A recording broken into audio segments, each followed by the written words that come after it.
स्वामी विवेकानंद जी का जब प्लान बना अमेरिका जाने का, तो वो माँ शारदा के पास गए ब्लेसिंग्स के लिए और बोला, हे माँ मुझे अनुमति दीजिए, मैं अमेरिका जाऊं और धर्म का प्रचार करूं। तब माँ शारदा स्वामी जी से बोली, वो जो उधर चाकू पड़ा है वो मुझे ला कर दो। स्वामी जी ने ऐसा ही किया। फिर शारदा माँ ने बोला, अब तुम जा सकते हो। स्वामी जी बोले, ये क्या, ना कोई आशीर्वाद ना कोई परीक्षा, ऐसे कैसे। तब माँ शारदा ने उन्हें जवाब दिया, तुमने चाकू के धारदार वाले हिस्से को खुद पकड़ा और लकड़ी वाला हिस्सा मुझे पकड़ाया।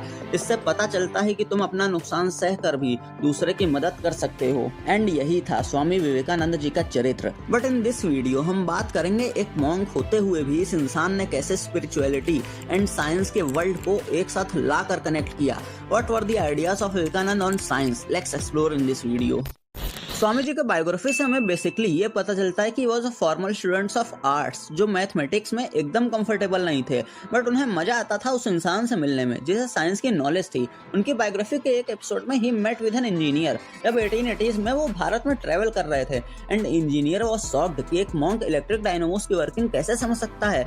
एंड यहाँ से स्टार्ट होता है the mind behind the science of a monk, and we will see the beliefs of Swami ji on science. Fundamental unity of science and spirituality. Swami ji का बिलीफ था कि नेचर के सभी फोर्सेस के पीछे एक यूनिफाइड सिंगल फोर्स है जो इस यूनिवर्स में एग्जिस्ट करती है, एंड अकॉर्डिंग टू हिम जिस दिन इस फोर्स को ढूंढा जाएगा फिजिक्स अपने कल्मिनेशन यानी पीक पे होगा। रिमेंबर, जब स्वामी जी ने ये बात बोली थी तब मैक्सवेल इलेक्ट्रिसिटी और मैग्नेटिज्म को डिटरमिनेट कर रहे थे। Joule's linking of heat with motion, उसका तो जन्म ही अभी हुआ था। इलेक्ट्रॉन तो डिस्कवर भी नहीं हुआ था, and Einstein was yet to come on scene और चीजों को जोड़ सकते। लेकिन कहीं ना कहीं इस व्यक्ति को पता था कि सबका एसेंस एक ही है, एंड यही सेम चीज वेदांता भी बताती है।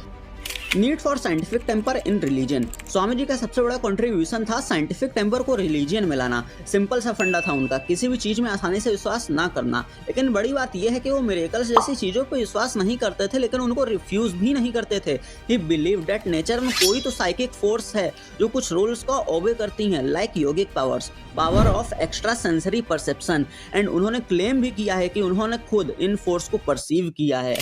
Importance of intuitive wisdom in science. हम जब भी साइंस के बारे में बात करते हैं तो सबसे पहली चीज जो हमारे दिमाग में आता है वो क्या होता है, लैब्स एंड एक्सपेरिमेंट्स। लेकिन स्वामी जी के माइंड को जब रीड करें तो उनके अकॉर्डिंग साइंस में भी इंट्यूसिव विजडम का रोल इंपॉर्टेंट है। स्वामी जी का बिलीव था microcosm and macrocosm are built on same plane. जब स्वामी जी इस बारे में बात की तब तक एटम को इनडिविजिबल सिंगल यूनिट माना जाता था as per Dalton's atomic theory. Electron की डिस्कवरी तो हुई ही नहीं थी, एंड प्रोटॉन की डिस्कवरी तो दशकों दूर थी। लेकिन ये बंदा अपने स्टेटमेंट पे अकेले डटा रहा। स्वामी जी स्पेस को बाउंडलेस मानते थे, लेकिन according to him space was finite and curved, उसकी कोई एजेस नहीं थी। उन्होंने एक एग्जांपल देते हुए एक्सप्लेन किया, अगर किसी लाइन को स्पेस में इनफाइनाइट एक्सटेंड किया जाए तो वो लाइन वापस वहीं आएगी जहां से शुरू हुई थी। ठीक है, लेकिन इसमें हैरानी की क्या बात है, अभी भी तो यहाँ वही कॉन्सेप्ट है।